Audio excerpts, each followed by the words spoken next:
are instruments for the BJP and the RSS to enter this state. The Congress party. ये बहुत बड़ी बात है कि कांग्रेस ने जिस चीज का विरोध किया था, कांग्रेस ने जिस चीज पर मोदी सरकार का पर्दाफाश किया था, अंततोगत्वा मोदी सरकार को घुटने टेककर वो निर्णय वापस लेना पड़ा। और बात गंगा जल पर 18% जीएसटी की है। ये धर्म के नाम पर इतनी अनिवार्य चीज है जो हर पूजा पाठ में, हर चीज में इसका इस्तेमाल होता है। जब पता चला कि इस पर 18% जीएसटी लगेगा तो कांग्रेस ने इसका विरोध किया।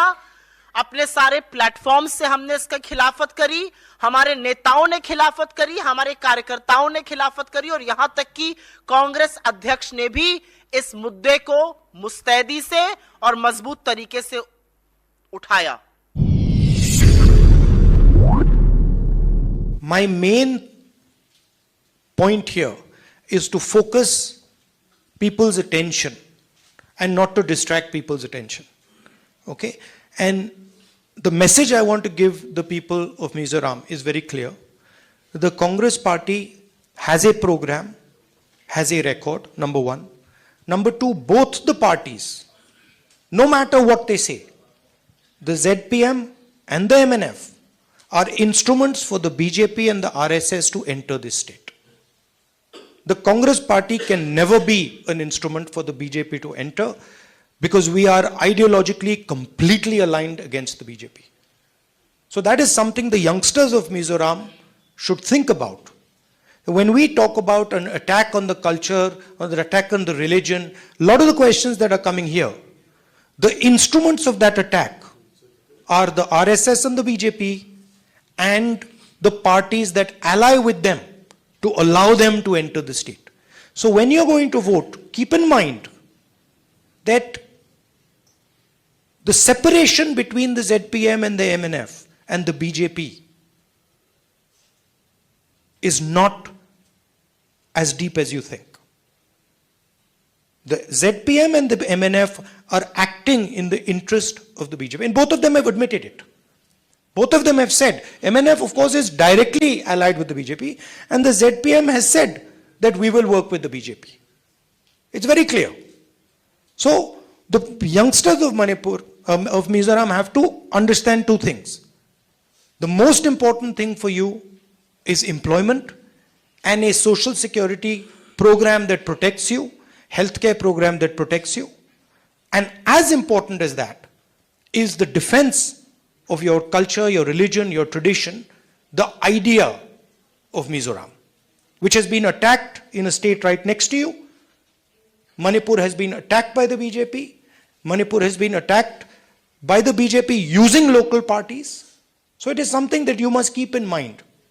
And the final thing I'd like to say is the Congress party is ideologically opposed to the RSS and the BJP. We have fought them since 1920, since when the RSS was born, and we will fight them till we are around.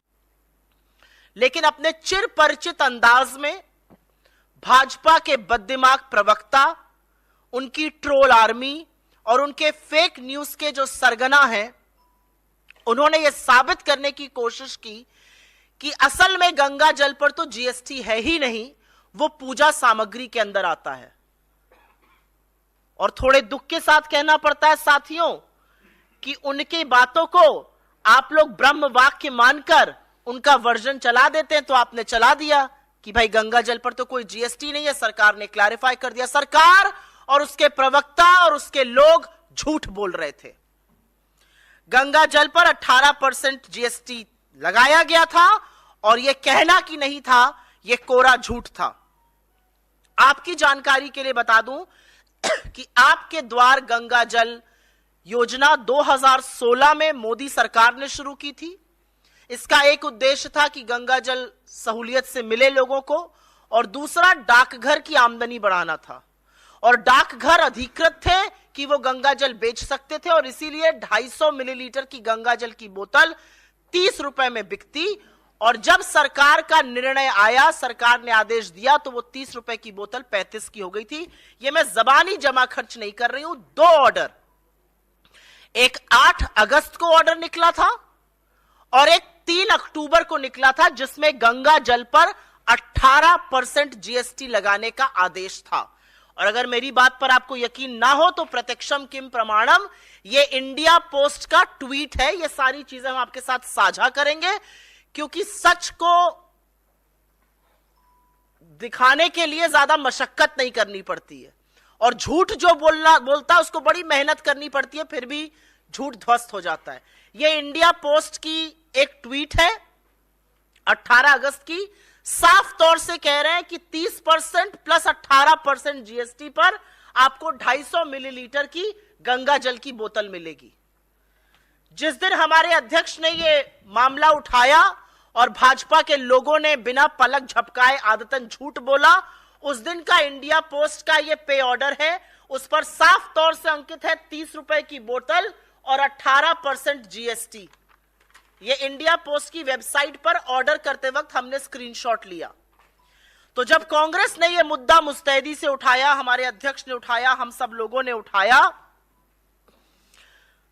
तो इस झूठ से बचने के लिए सरकार ने फटाफट आनन फानन में पहले तो इंडिया पोस्ट से 18% जीएसटी गायब कराया और लिखवाया इस पर जीएसटी नहीं है। लेकिन यह बाद में हुआ, पहले 18% जीएसटी यहां पर अंकित है। उसके बाद एक ऑर्डर इशू किया गया, यह वो ऑर्डर की कॉपी है, इसको भी हम साझा करेंगे।